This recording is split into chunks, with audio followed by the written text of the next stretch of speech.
Good morning students. आज हम आपकी ईवीएस की जो वर्कबुक आपके एपीसी लगी हुई है उसका फर्स्ट लेसन लोड करेंगे।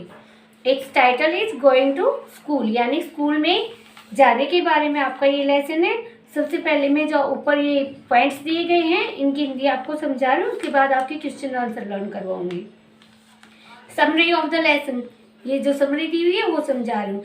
Bridge are built over the canals, rivers, railway lines and busy roads to that people and vehicles can move easily। इसका मीनिंग है कि जो पुल होते हैं वो क्यों बनाए जाते हैं, ताकि आप किसी नहर पर से, नदी पर से, या किसी रेलवे प्लेटफार्म या रेलवे लाइन को, या कोई बिजी रोड हो, जो हाईवेज होते हैं अपने नेशनल हाईवे होते हैं, ऐसे जो रोड है जो बेहद बिजी हैं उनके ऊपर से, आपको पता है अगर व्हीकल नीचे से जाएंगे तो एक्सीडेंट होने का खतरा होता है। तो अगर ऊपर से ब्रिज बना हुआ है तो ओवर ब्रिज पर से आराम से व्हीकल्स आ जा सकते हैं, नीचे से भी प्रॉब्लम नहीं होती और ऊपर से भी प्रॉब्लम नहीं होती। ओके, इससे क्या होता है, ब्रिज बनाने से सारे व्हीकल्स इजीली निकल जाते हैं। सेकेंड पॉइंट है, bridge can be made by bamboo poles, rope, cement bricks, iron rods etcetera. आपको पता है ब्रिज 3 तरह के होते हैं। फर्स्ट, सीमेंट वाला ब्रिज जो किससे बना होता है, कंक्रीट से, सीमेंट से, आयरन की जो रॉड्स होती हैं वो यूज की जाती है। सेकंड होता है आपका बम्बू। बम्बू ब्रिज में क्या यूज होते हैं, बम्बू के पोल्स यूज होते हैं, बड़े बड़े डंडे यूज होते हैं बम्बू के, बांस के, ठीक है। और आपका थर्ड जो पुल है, ब्रिज है, वो किस चीज का बना होता है, रॉप ब्रिज, उसमें रॉप्स यूज की जाती है, ठीक है। अगला आपका पॉइंट है, different types of boats are used to travel on water. अगर आप पानी में कोई वाटर बॉडी है वहाँ पे क्रॉस करने के लिए आपको कहीं जाना है, क्रॉस करके उसको, तो वहाँ पे हम कई तरह की बोट होती है, शिप्स होती हैं, वो यूज करते हैं, शिप। अगला है, camel carts are used in desert. Desert area का जो हवाई जहाज बोलते हैं वो कौन होता है, कैमल, आप सभी को पता है। तो कैमल यूज होते हैं डेजर्ट एरिया में, मरुस्थल का जो एरिया होता है वहाँ पे कैमल्स यूज होते हैं। Bullock cart, cycles etcetera are used in villages for moving from one place to another. अगर कोई गांव का एरिया है तो वहाँ पे बैलगाड़ी, ऊंट गाड़ियाँ ये यूज की जाती है, ठीक है, साइकिल यूज करती हैं। There are some places where vehicles can not reach. कई ऐसे भी हैं जहाँ पे हम व्हीकल्स को कहीं पहुँचने के लिए यूज ही नहीं कर पाते, ऐसी भी जगह हैं, जैसे पहाड़ी एरिया है। For moving on the snow in the jungles and on the rocky paths one has to walk slowly and carefully. जैसे अभी इसने क्या कहा था कि कुछ ऐसी जगह है जहाँ हम व्हीकल से नहीं पहुंच सकते, उसमें क्या है, स्नो, बर्फीला एरिया, वहाँ पे हम व्हीकल्स को यूज नहीं कर सकते। सेकंड क्या है, जंगल में अगर जाना, आपको पता है कितना बहुत ज्यादा वहाँ पे पेड़ पौधे उगे होते हैं, उसमें से पैदल आदमी को निकलना मुश्किल हो जाता है, तो व्हीकल कैसे निकलेगा। अगला है रॉकी पाथ्स, पहाड़ों का जो एरिया है उसमें पथरीले, कभी ऊंचे नीचे कर्व होता रहता है पहाड़ के ऊपर सारा का सारा पता, आपको पता है, तो वहाँ पे भी व्हीकल चलना मुश्किल हो जाता है। हालांकि वहाँ पे सड़कें बनी हुई हैं आजकल, तो वहाँ पे अगर हम पैदल चल रहे हैं तो हमें बहुत ही स्लोली चलना पड़ेगा, धीरे धीरे चलना पड़ेगा और सावधानी से, केयरफुली। अब बेटा आपके क्वेश्चन आंसर करवा रही हूँ। फर्स्ट क्वेश्चन है, given below are type of bridge you have learned in this lesson. आपने इस लेसन में कई टाइप के, 3 टाइप के लेसन में आपने पढ़े हैं ब्रिज। तो ये बोलता है given below are types of bridge, यहाँ पे नीचे कुछ आपको ब्रिज के टाइप्स बताए गए हैं जो आपने इस लेसन में पढ़ लिए हैं। The spelling are jumbled up. आपकी जो स्पेलिंग है, उन ब्रिज के जो स्पेलिंग है उनको जम्बल किया गया है। रीअरेंज द लेटर्स, आपको लेटर्स को अरेंज करना है, दोबारा से अरेंज करना है। To write the correct word, ताकि आप सही वर्ड लिख पाओ। राइट 2 लाइन्स अबाउट इच, और आपको उसके बारे में 2 लाइनें भी लिखनी है। फर्स्ट है, फर्स्ट EECTM, इससे क्या बनेगा, सीमेंट, सीमेंट ब्रिज हो गया। अब आपको पता है सीमेंट ब्रिज क्या होता है, बहुत ज्यादा पावरफुल ब्रिज है। तीनों टाइप के जो ब्रिज होते हैं सबसे स्ट्रॉन्ग ब्रिज यही होता है। इसमें क्या क्या यूज करते हैं आपको पता है, सीमेंट तो है ही, इसके अलावा आयरन, ब्रिक्स, ठीक है। तो इसका फर्स्ट पॉइंट बन जाएगा, it is the made of cement, bricks and iron.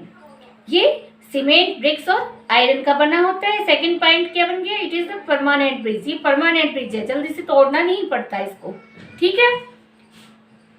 और थर्ड पॉइंट आपको बताऊं, it is the strongest bridge in all the types, ठीक है। इन सभी टाइप्स में सबसे ज्यादा स्ट्रॉन्ग यही है। अगला लिखा हुआ है EPRO, इससे क्या बन जाएगा, रोप ब्रिज, रस्से वाला ब्रिज। ये परमानेंट ही नहीं होता, टेम्परेरी होता है, क्योंकि रस्सियां कुछ दिनों बाद घिस जाएंगी, अपने आप ही घिसने लग जाती हैं या कच्ची पड़ जाती हैं, टूट भी जाती हैं, तो इनको समय समय पर चेंज करना पड़ता है रस्सियों को, ठीक है। परमानेंट ब्रिज तो है ही नहीं, क्योंकि इस पे व्हीकल्स वगैरह चल नहीं सकते, इसमें तो सिर्फ इंसान चल सकते हैं, वो भी बहुत ज़्यादा स्लोली एंड केयरफुली। तो it is constructed chiefly of rock. ये मतलब सबसे ज़्यादा जो चीज़ इसमें यूज होती है वो रॉक्स ही यूज होती है, इसके अलावा डंडे वगैरह यूज कर लेते हैं इसके अंदर, ठीक है। फेलियर टू, सेकंड पॉइंट क्या है, failure to design a safe system can lead to serious injury और डेथ।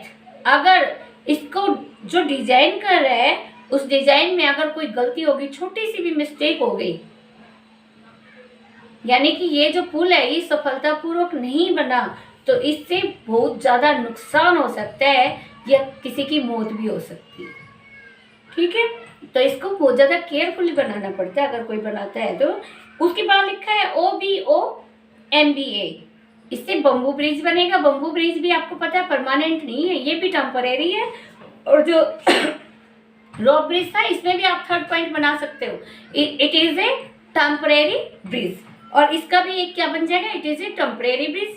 ये दोनों टेम्परेरी है और जो सीमेंट का ब्रिज है वो परमानेंट ब्रिज है। तो इसमें क्या आ जाएगा, it is made of bamboo, ये बम्बू से बना होता है। It is a temporary bridge, ये एक टेम्परेरी ब्रिज है। Write true for the correct statements and false for incorrect once.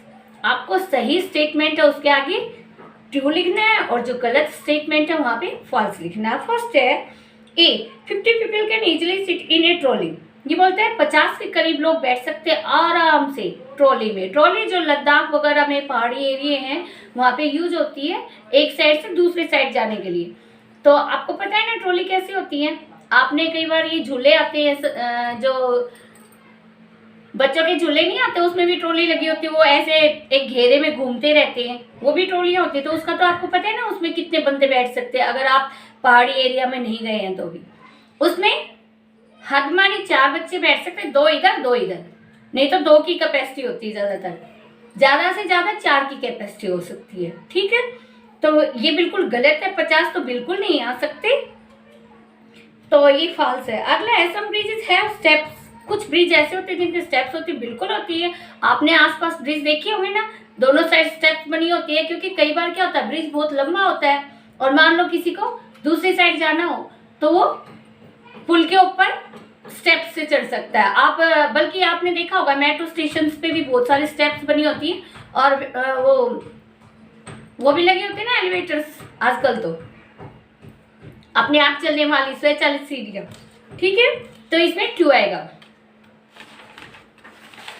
अगला है camel can move easily on the sand.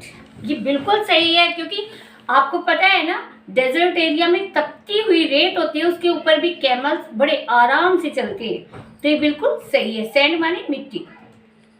It is very easy to walk on snow. बड़ा easy है snow पे चलना। नहीं बेटा, बिल्कुल इजी नहीं है, क्योंकि स्नो भी कई बार स्लिप हो जाती है। आपको पता है ना, अपना जो ये जम्मू कश्मीर का एरिया है वहाँ पे कई बार ऐसा होता है, अभी सर्दियाँ शुरू हो गई ना, कई बार खबरें आएंगी कि वहां से बर्फ एकदम बर्फ की पूरी लेयर सरक गई और बहुत सारे फौजी बेचारे उसके नीचे दब के मर जाते कई बार, है ना।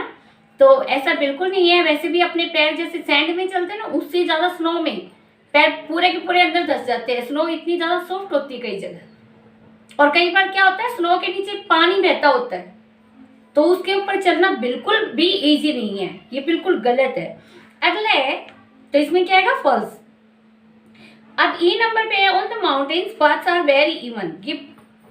ये बोलता है कि माउंटेन्स की जो पथ होते हैं बिल्कुल समतल होते हैं। ये बिल्कुल गलत है, इवन नहीं अनइवन होते, असमतल। ओके, तो इसमें फॉल्स आएगा। अगला आपका है एफ नंबर पे, इन thick forest sounds of birds can be heard. बिल्कुल सही बात है। थिक फॉरेस्ट क्या होते हैं? घने जंगल। घने जंगल में तो आप सिर्फ पक्षियों की आवाज क्या, बहुत सारे जानवरों की भी आवाज आएगी, शेर की भी, भेड़िए की भी, भालू की भी, हर तरह की आवाज आ सकती है वहां पे, है ना। तो ये बिल्कुल ट्रू है। अगला है it is easy to walk on smooth surface. बिल्कुल सही बात है, अगर स्मूथ सरफेस है तो आराम से चलेंगे, हमें कोई दिक्कत ही नहीं आएगी।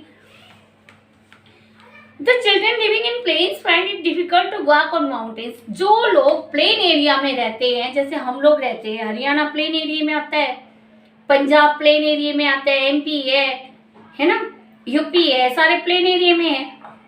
तो जो प्लेन एरिया में रहते हैं वो लोग, अगर उनके बच्चे जाके माउंटेन्स पे रहने लग जाए तो वहां पे उन लोगों को दिक्कत आएगी, क्योंकि हमें प्लेन एरिया में चलने की आदत होती है और माउंटेन्स जो एरिया होता है उसमें बड़ी सावधानी से चलना पड़ता है, तो हम लोगों को डिफिकल्टी आएगी और हमारे बच्चों को भी आएगी। बिल्कुल सही बात है, तो इसमें आएगा ट्रू, क्योंकि आदत नहीं होती आप लोगों की ऐसे एरिया में चलने की।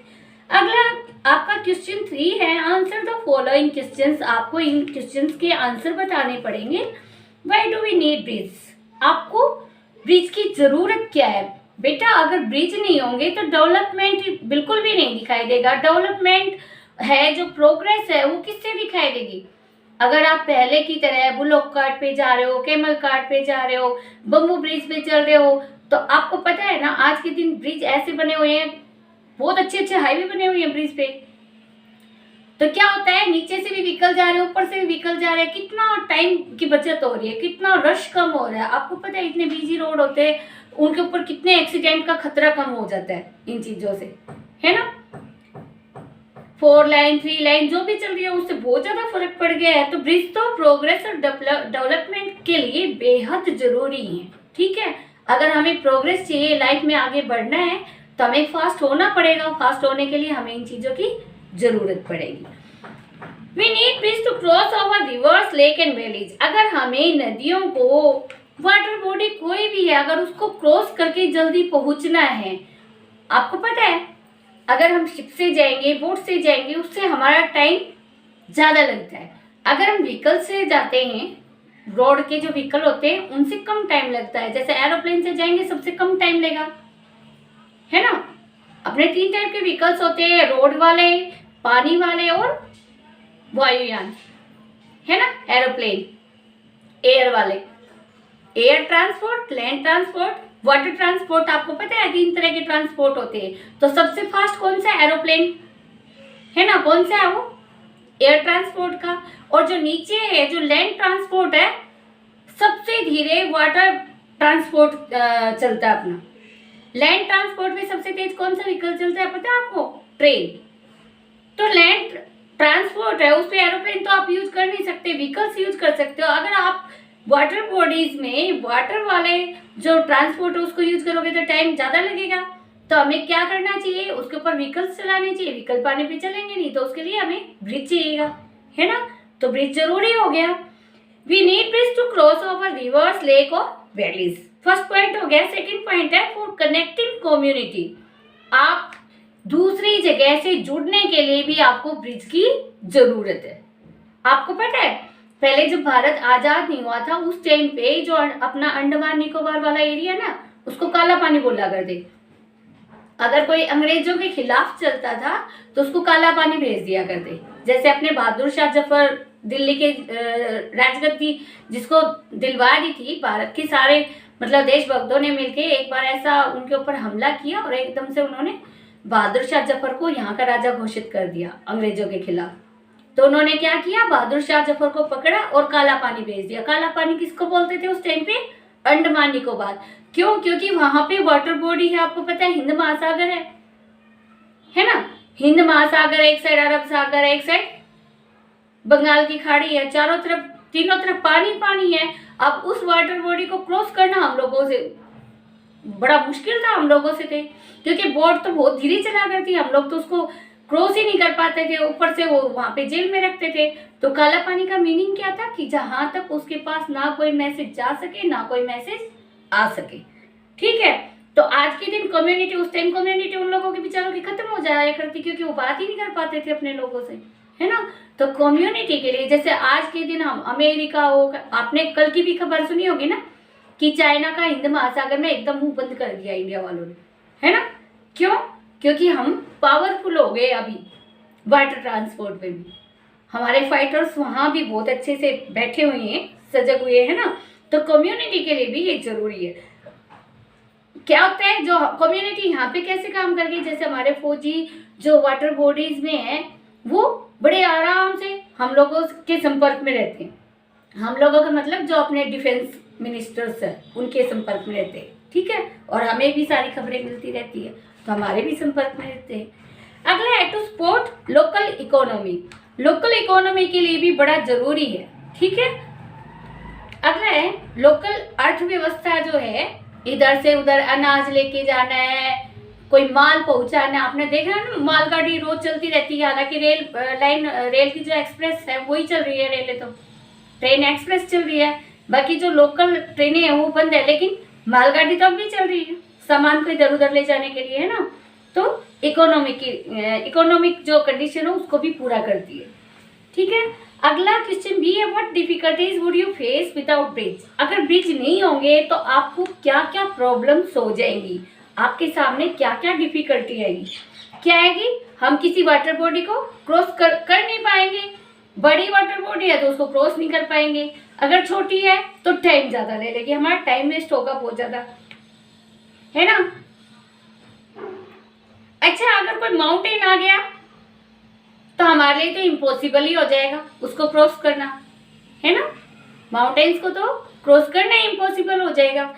तो इसका फर्स्ट पॉइंट क्या आ जाएगा, if there is water body we have to swim to cross. अगर कोई वाटर बॉडी है तो हमारे अंदर ताकत है तो हम तैर के जा सकते हैं, नहीं तो हमें प्रॉब्लम आ जाएगी। हर जगह शिप और बोट तो जरूरी नहीं है कि आपको मिल जाए। अगला है, देयर इज माउंटेन। अगर वहां पे माउंटेन है, it would be impossible to cross it. तो हमारे लिए तो ये इम्पॉसिबल ही हो जाएगा कि हम उसको क्रॉस कर ले। लेकिन अगर ब्रिज बने हुए हैं, आपको पता है ना माउंटेन्स में खाइयां होती है, वो ऊंची ऊंची खाइयां होती है। अभी आपने उत्तराखंड में जब बाढ़ आई थी आपने सुना होगा, वहां पे छोटे छोटे हेलीकॉप्टर्स भेजे थे लोगों को बचाने के लिए। क्यों? वो तो बड़ी बड़ी खाइयां, एकदम से ऐसे खड़ा पहाड़ है, फिर खाई है, फिर खड़ा पहाड़ है, फिर खाई है, तो उसको तो पार करना मुश्किल हो जाए। हेलीकॉप्टर्स में भी ऐसे पायलट थे, कमांडो जो कोर्स किए हुए थे वो पायलट थे, ताकि वो बचा सके। बड़ा मुश्किल होता है ऐसी जगह हेलीकॉप्टर को भी चलाना।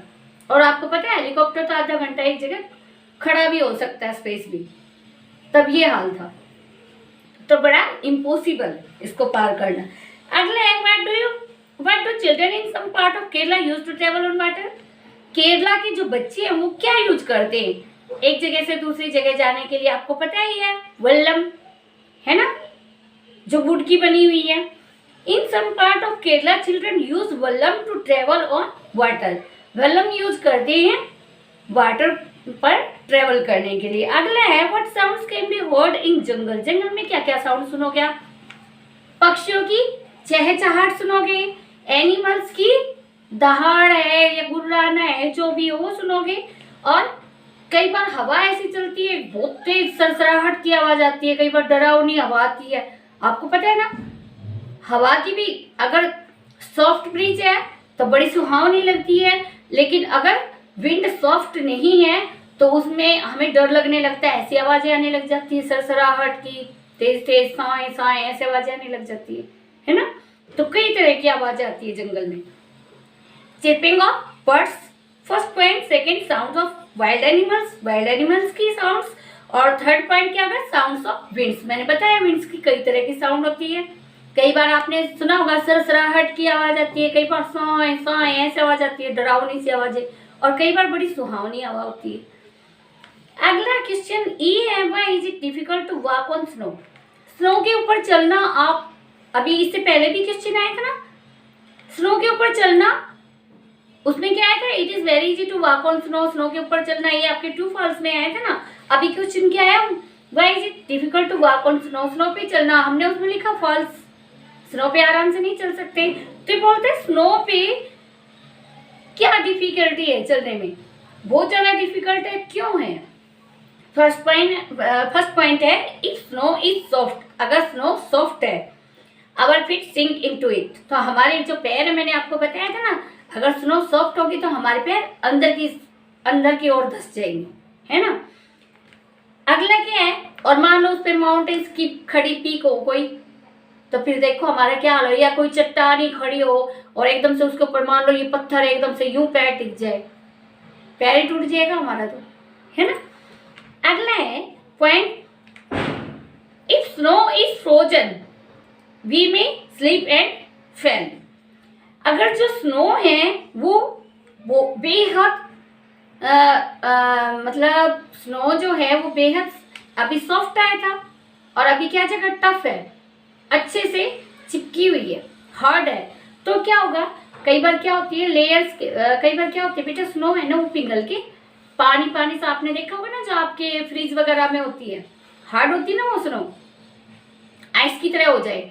मान लो एक दिन पहले बारिश हुई, अगले दिन वो बह जाएगी और क्या हो जाएगी, स्लिपरी हो जाएगी, उस पर पैर टिकते ही एक तो हम स्लिप हो सकते हैं, एक ऊपर से क्या हो सकता है, लेयर पर से लेयर भी स्लिप हो सकती है। मान लो ऊपर की लेयर है वो हार्ड हो गई है, नीचे की लेयर सॉफ्ट है, आप पैर रखोगे ऊपर वाली लेयर फिसल जाएगी, है ना।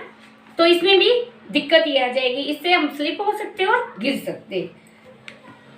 और कई बार क्या होता है, अभी मैंने बताया था लेयर्स में कई बार वो स्लिप होते हैं, इधर की लेयर इधर से रखी, इधर की लेयर इधर से रखी और बीच में आदमी धंस भी जाता है पूरा का पूरा, जैसे अभी मैंने फौजियों के लिए बताया था, है ना। मान लो लेयर ऊपर से ऐसे फिसल के आगे, उसके ऊपर जो भी खड़े हो एकदम से नीचे जाएंगे। अगला क्वेश्चन है, what kind of paths do the mountains have. Mountains के जो पथ होते हैं वो कैसे होते हैं, अनइवन होते हैं, असमतल, ऊंचे नीचे, ऊबड़ खाबड़। तो इसका क्या आएगा, the paths in the mountains are rocky and uneven. जो माउंटेन्स के रास्ते होते हैं वो पथरीले होते हैं और उबड़ खाबड़ होते हैं या असमतल होते हैं, असमान।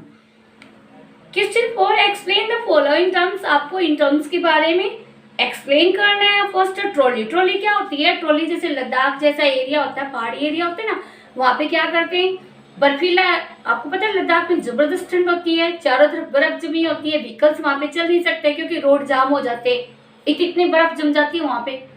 तो रोज, हालांकि वहाँ रोज गाड़ियां लगी होती है उनको हटाने के लिए, लेकिन डेली वहां पे बर्फ गिरती है तो प्रॉब्लम तो होती है।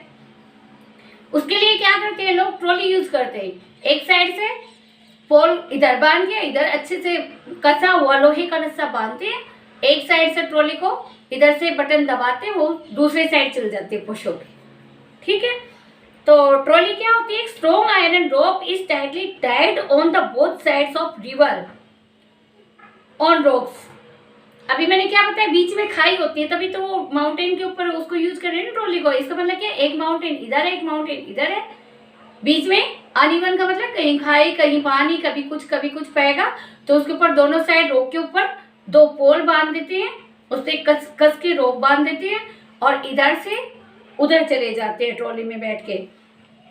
On trees and on open box is attached with it for people. और इसके ऊपर एक ओपन बॉक्स लगा देते हैं जिसके अंदर 2 या 4 आदमी आराम से, 2, 3, 4 आदमी आराम से बैठ सकते, वो एक जगह से दूसरी जगह चले जाते। क्या होता है, एक रोप बांध दी जाती है दोनों साइड, जो माउंटेन होता है उसमें दोनों साइड पीक होती है, जो भी होती है, रोप होती है या कोई पेड़ हो मजबूत सा, उसके ऊपर बांध देते हैं।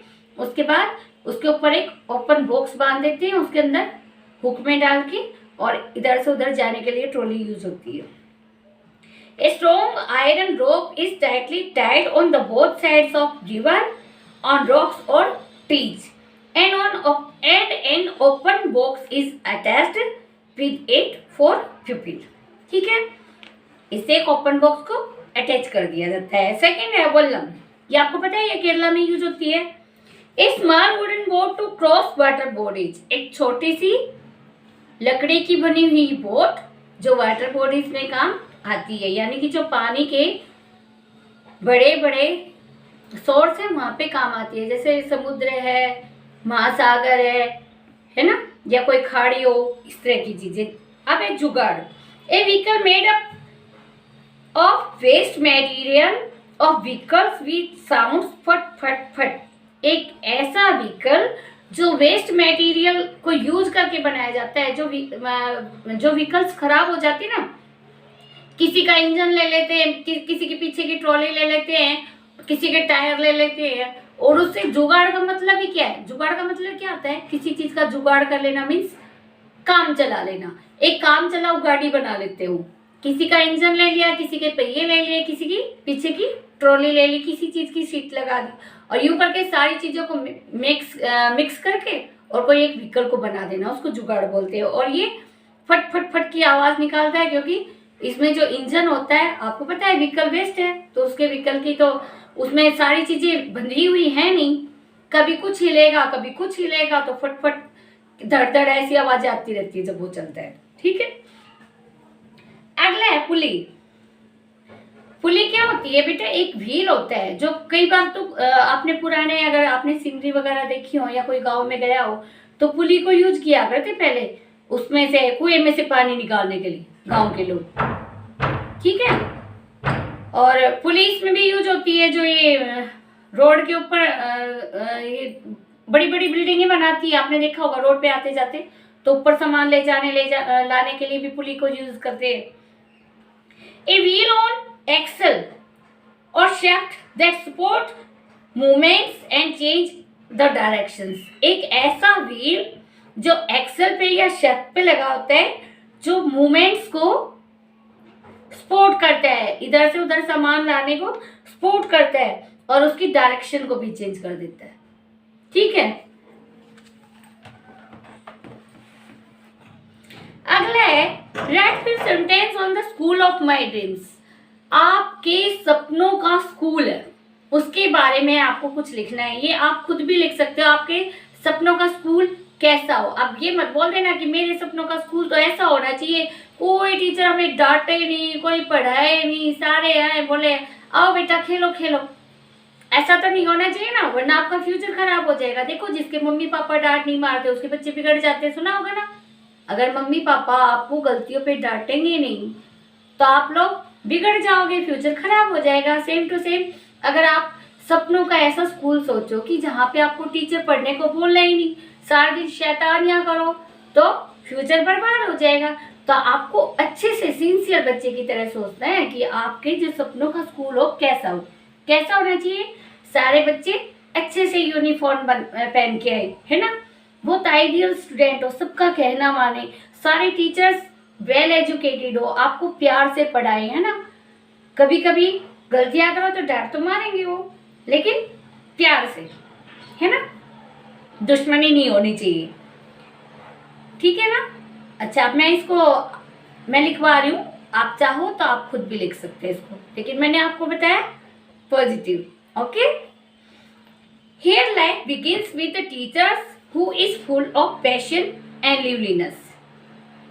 ऐसा स्कूल हो जहाँ पे जो हमारी लाइफ है वो शुरू होती है। आपको पता है, स्कूल से आपकी लाइफ शुरू होती है। आपका सबसे पहला जो स्कूल है वो आपका परिवार है, जहाँ से आपको संस्कार मिलते हैं।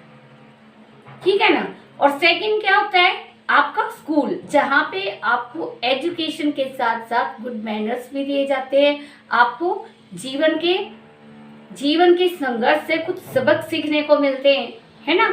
ऐसे ही आपको कुछ कथाएं सुनाते हैं, कहानियां सुनाते हैं। आपके स्कूल की जो बुक्स होती है उसमें ऐसे महानुभाव हैं या महान आत्माएं हैं, है ना, जो या देशभक्त है, जिनके बारे में आपको बता के आपके जीवन को प्रगति के पथ पर लेके जाते हैं टीचर, आप में देशभक्ति जगाते हैं, है ना। तो ऐसी चीजें। Here life begins with the teachers, जहाँ पे आपकी लाइफ टीचर से ही शुरू होती है। Who is full of passion and liveliness, जो जिंदा दिल है, हमेशा भरा होता है जोश से। Every teacher behave very well with students, her teacher बहुत अच्छे से बिहेव करे स्टूडेंट से। They would make teachers be a very good friend too for the students, और वो अच्छे दोस्त भी हों बच्चों के। कई बार क्या होता है, बच्चे इतना खौफ खा जाते हैं, टीचर कुछ ना बोले ना तो भी कई बार बच्चों में एक डर होता है, उनके साथ कुछ गलत बात होती है तो भी वो लोग टीचर्स को बताते नहीं। जैसे कोई बच्चा है टीज कर रहा है, घर जाके बताएंगे कि मुझे वो बच्चा परेशान कर रहा है, टीचर को नहीं बताएंगे कि मुझे परेशान कर रहा है। बताना चाहिए ना। तो उनको कैसे टीचर चाहिए? जो फ्रेंडली हो उनके साथ, उनको डांट ना मारे, उनकी हर बात को सुने। सुनना तो जरूर चाहिए, तो सही बात है। लेकिन बच्चों को भी बताना चाहिए, उनको भी ऐसे रहना चाहिए जैसे वो खुद के बच्चे हो। जैसे मैं सोचती हूँ कि मैं टीचर हूँ, मैं बच्चों के साथ फ्रेंडली रहती हूँ, तो बच्चों को भी ऐसा होना चाहिए कि वो हर बात को शेयर करें। अगर उन्हें कोई दिक्कत है, वो टीचर को नहीं बताएंगे तो बेटा टीचर को कैसे पता चलेगा, है ना। तो आप लोगों को भी टीचर से अपनी प्रॉब्लम शेयर करनी चाहिए, ठीक है। अब मैं इस सेंटेंस को दोबारा बोल रही हूँ, they would be a very good friend too, वो हमारे अच्छे दोस्त भी हों फॉर द स्टूडेंट्स के लिए। दे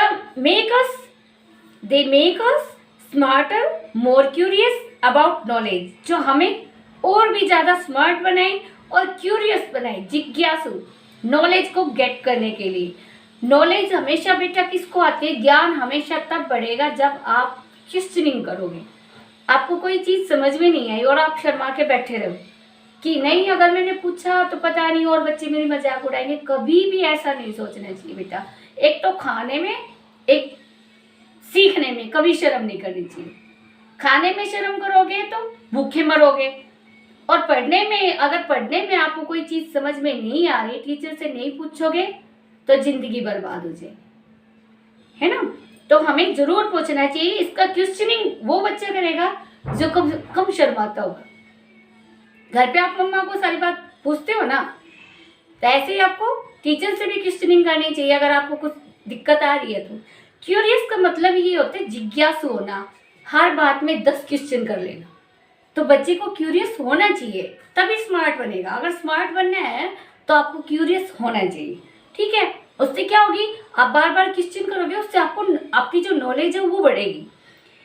and determine to find our place in the world, और इससे क्या होगा, आप संसार में एक अपना अलग से अपना एक स्थान बना पाओगे, है ना। लोग बोलेंगे कि हाँ भाई कोई बच्चा है, बड़ा होने के बाद हाँ कोई इंसान है।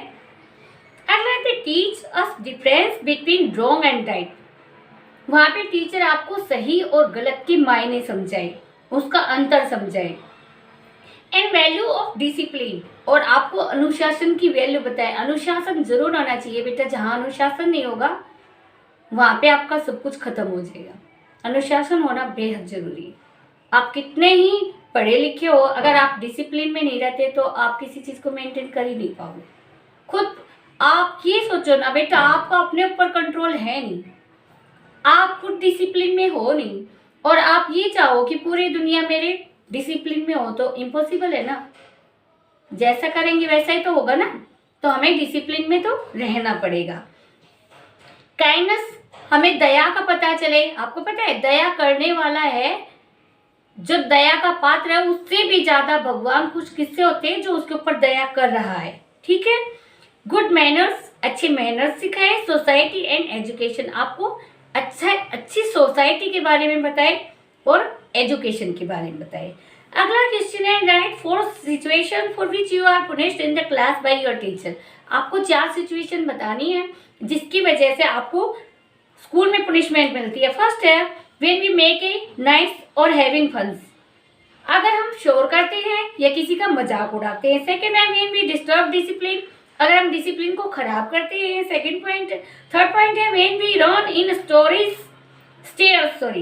When we run in stairs और ऑन बेंचेस, अगर हम स्टेयर्स पे भागते हुए चढ़ रहे हैं या बेंचेस पे दौड़ लगा रहे हैं, तो ये गलत है। आपको पता है जरा सा बैलेंस बिगड़ते ही चोट लग सकती है, और स्टेयर्स में तो कोई आता जाता भी, आप ऊपर से भगे जा रहे हो, नीचे से भगे आ रहे हो, दूसरों को भी लेके गिरोगे, है ना।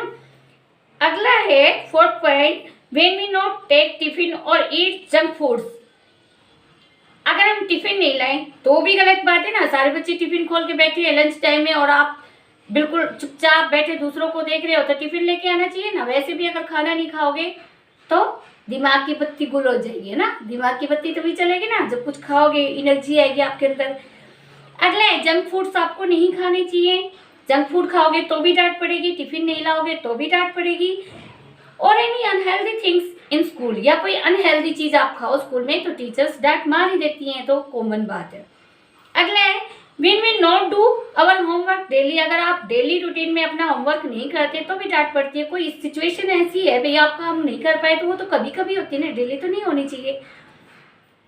6 when we hurt or quarrel with each other, अगर हम किसी को चोट पहुंचाते हैं या आपस में झगड़ते हैं तो भी डांट पड़ती है। Nails, teeth, dress are not clean, अगर हमारे नेल्स है, टीथ है, ड्रेस साफ सफाई से, यानी कि अगर हम साफ सफाई से नहीं आते तो भी हमें डांट पड़ती है। ये कॉमन चीज है, आप लोगों को पता है। आगे है 7th, guess the names of any place with the help of clues given, clue आपको दिए गए हैं और आपको गैस करके बताने हैं कि ये किसके बारे में। रेन्स हैवीली, जहां पे बेहद तेज बारिश होती है। चेरापूंजी है असम में, वहां पे सबसे ज्यादा बारिश हो रही है। और चेरापूंजी में भी बेटा मासिनराम, आसाम में सबसे ज्यादा बारिश होती है। इसमें भी चेरापूंजी नाम की जगह है और चेरापूंजी में भी मासिनराम। अगला है strong iron rope is use to cross the river, strong iron rope कहाँ पे यूज की जाती है? लोहे की रस्सियां कहाँ पे यूज होती है? आपको पता है ट्रॉली में यूज होती है। और ट्रॉली कहाँ पे यूज की जाती है? लद्दाख, लद्दाख का एरिया। अगला है small boats are use Kerala में, जिसको क्या बोलते हैं? Vallabh.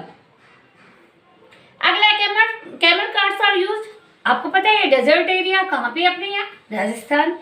Bullock carts move through green fields, हरे भरे खेतों में से बुलोक कार्ट जाती है, बैलगाड़ी जाती है, कहाँ जाएगी? गांव में। अगला है sunlight does not pass through it, सूरज की रोशनी भी अंदर नहीं आ सकती, कहाँ? घने जंगल में, थिक फॉरेस्ट। अगला our feet sink into it, हमारे जो पैर इसके अंदर धस जाएंगे। क्या है वो? स्नो। कौन सी स्नो? Soft snow. अगला है paths are rocky and uneven, paths पथरीले हैं और अनइवन है, ऊबड़ खाबड़ है, कहाँ पे? माउंटेन्स में। अब है आपका एक्टिविटी, ये आपका लास्ट पेज है activity page. Paste pictures of any two bridge, आपको किन्हीं भी दो ब्रिज के यहाँ पे फोटो लगाने हैं। आप कहीं से कटिंग करके यहाँ चिपका देना बेटा, पेस्ट कर देना। ओके, अब मैं find out the names of 4 famous bridge in the world, पूरे संसार में जो सबसे ज्यादा फेमस है उन 4 ब्रिज के नाम बताने आपको। सबसे पहला Golden Gate Bridge, Golden Gate Bridge, इसकी जो ऊंचाई है वो है, लंबाई इसकी 2731 मीटर्स, ठीक है। और ये सैन फ्रांसिस्को में है बेटा, और ये बना था 5 जनवरी 1933 में। 5 जनवरी 1933 में कौन सा ब्रिज बना था? सैन फ्रांसिस्को में गोल्डन गेट ब्रिज। और इसकी लंबाई कितनी है? 2737 मीटर्स, ठीक है। सेकंड नंबर पे है Sydney Harbour Bridge, Sydney Harbour Bridge. और ये आपको बताऊं, ये बिल्कुल मार्केटिंग जैसा है। ये जो ब्रिज है इसके चारों तरफ मार्केटिंग होती है, बहुत बड़ा, बहुत ज़्यादा बिजी है। ये इकोनॉमिक कंडीशन बहुत बढ़िया है यहाँ पे। और इसकी जो लंबाई है वो है 1149 मीटर, ऑस्ट्रेलिया में, ठीक है। मार्केटिंग का मतलब क्या है? वहां पे मार्केट लगा हुआ है उसके ऊपर, ब्रिज के ऊपर, ठीक है। अब है 3rd नंबर पे न्यूयॉर्क में, इसका नाम है ब्रुकलिन ब्रिज। क्या नाम है? Brooklyn bridge. और ये है 1825 मीटर। ये सेकंड नंबर पे ये है बेटा, ठीक है। सेकंड नंबर पे कौन से? न्यूयॉर्क वाला ब्रुकलिन ब्रिज। फर्स्ट नंबर पे गोल्डन गेट, सेकंड नंबर पे ब्रुकलिन ब्रिज, और थर्ड नंबर पे है आपका सिडनी हार्बर ब्रिज, और 4th नंबर पे है ये 2004 में बना था फ्रांस में, ठीक है। और इसकी जो ये केबल का है बेटा, पूरा केबल स्टोरी का सबसे ऊंचा ब्रिज है, केबल स्टोरी है इसमें। ये है 2460 मीटर। ये केबल जो लगी होती है ना, उसमें सबसे ऊंचा ब्रिज है, और इसका नाम है वायडक्ट डी मिलो, ठीक है। अब है given below is a scene of a classroom where children are shouting, jumping and misbehaving. आप नीचे देख रहे हो बच्चे कितनी बदमाशियां कर रहे हैं, पेज नंबर 4 पे देख रहे हो ना। यहाँ पे बच्चे क्या कर रहे हैं? चिल्ला रहे हैं, जंप मार रहे हैं और मिसबिहेव कर रहे हैं, यानी कि बदमाशियां कर रहे हैं, teacher is not saying anything, और आप देख रहे हो टीचर बिल्कुल चुपचाप खड़ा है, कुछ नहीं बोल रहा है इनको। What would you do if you are in place of the teacher? अगर आप इस टीचर की जगह होते तो आप क्या करते? एक एक थप्पड़ लगा देते? नहीं, थप्पड़ लगाना इसका कोई उपाय नहीं है। पता है क्या होता है, जब भी बच्चे इस तरह की बातें कर रहे हो तो उनको बिजी कर दो, काम दे दो उनको। जब आप उनको बिजी करोगे ना तो फटाफट काम करेंगे, है ना। या आप उनको कोई ऐसी स्टोरी बनाओ, नैतिक शिक्षा की, मोरल एजुकेशन पे कोई स्टोरी सुनाओ, ताकि उनको शिक्षा मिले कि वो आगे से ऐसा बिहेव ना करे। क्योंकि छोटे बच्चों को इतना तो पता होता है कि ये गंदी बात है, ये सही बात है, ये बात अलग है। जो सारे इकट्ठे होते हैं बदमाशी करते हैं, है ना। तो उनको गुड बॉय बैड बॉय के मीनिंग बताओ, है ना, फिर वो अच्छे से बिहेव करेंगे। आप क्या करोगे, उनको वार्निंग दोगे, वार्निंग देने के बाद उनको बिजी कर दो किसी काम में, ठीक है। I want them not to do such type of activities. मैं उनको वार्न करूंगा कि आगे से आप लोग कोई भी ऐसी एक्टिविटी नहीं करोगे। I tell them moral stories to develop good manners. मैं उनको नैतिक शिक्षा की कहानियां सुनाऊंगा ताकि उनके अंदर अच्छी शिक्षाएं वो ग्रहण करें, गुड मैनर्स आ जाए उनमें, अच्छी जो आदतें हैं वो विकसित हो जाए। And teach bye interconnected in play method. और मैं जब पढ़ाऊंगा तो उनको सबको उसके अंदर इंटरकनेक्ट करने का मतलब होता है बेटा क्वेश्चनिंग करना। जैसे मैं कोई लेसन पढ़ा रही हूँ, आप लोगों से साथ के साथ क्वेश्चन पूछने लग जाऊँ, ऐसा होता है ना। अगर कोई टीचर सीधे सीधे लेसन पढ़ाता है तो बच्चे सो रहे होते पीछे, लेकिन अगर टीचर उसी के अंदर से तुरंत क्वेश्चन पूछ ले बच्चों से तो टीचर को तुरंत पता चल जाता है कि ये बच्चा पढ़ रहा है ये नहीं पढ़ रहा, है ना। और आप भी अलर्ट हो जाते हो कि अगर मैडम ने क्वेश्चन पूछ लिया या सर ने क्वेश्चन पूछ लिया और हमने नहीं बताया तो शर्मिंदा होना पड़ेगा, है ना। तो उससे क्या होते हैं, बच्चे अलर्ट रहते हैं, बच्चे पढ़ेंगे अच्छे से। तो बच्चों को इंटरकनेक्ट कर लो लेसन के अंदर। I also call their parents if it need. अगर बच्चा कोई नहीं मान रहा उसके बावजूद तो उसके पेरेंट्स को बुलाएंगे और पूछेंगे कि क्या घर की हालात तो ऐसे नहीं है कि वहाँ पे बच्चे की संगत खराब हो रही हो, गली मोहल्ले में भी तो बच्चे की संगत खराब हो सकती है ना। तो पेरेंट्स से बात करेंगे, ठीक है। आई कंट्रोल देम डियरली और स्ट्रिक्टली विदाउट हर्टिंग देम। अब उन बच्चों को चुप करने के लिए चाहे मुझे प्यार करना पड़े, उनको मतलब प्यार से बिहेव करना पड़े या मुझे सख्त होना पड़े, लेकिन मैं कोशिश करूंगा कि बच्चों को बिना चोट पहुंचाए अच्छे से रखें, अच्छे से मेंटेन रखे बच्चों को, ठीक है। तो क्या आ जाएगा, आई कंट्रोल देम डियरली, मैं उन्हें प्यार से कंट्रोल करूंगा, और स्ट्रिक्टली या सख्ती से कंट्रोल करूंगा, विदाउट हर्टिंग देम, उनको बिना कोई चोट पहुंचाए। अच्छा बेटा, ये लेसन आपका कंप्लीट हो गया है। अगर आपको ये वीडियो पसंद आए तो प्लीज़ सबसे पहले तो मेरे चैनल को सब्सक्राइब कर देना, ठीक है, और फिर इस वीडियो को शेयर करना और लाइक करना। Okay, thank you.